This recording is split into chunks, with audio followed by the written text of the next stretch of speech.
Pas disa orë marrje në pyetje nga forcat italiane të rendit, 2 shqiptarët arrestuar dje në Sant'Angelo in Vada në provincën e Pesaros kanë pranuar vrasjen e 17 vjeçarit Ismaele Lulli.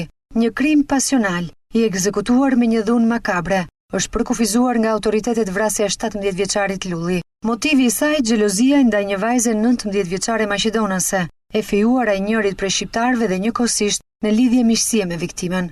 Gjatë ditës së djeshme është kryer edhe autopsia mbi trupin e Ismaele Lullit, e cila ka konfirmuar se prerja në fyt është e ngjashme me një prerje koke.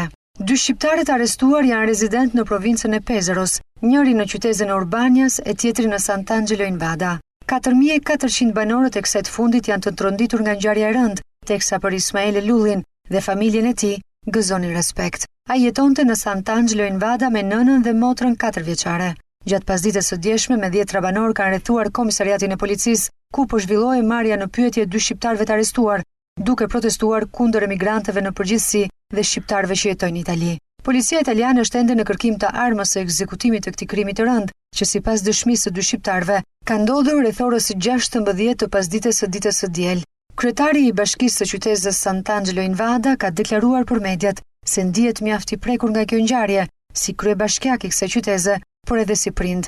Është një vdekje ndryshe që na bën të reflektojmë mbi atë që ka ndodhur përreth, ku viktimat shpesh janë bijtë tan, u shpreh ai.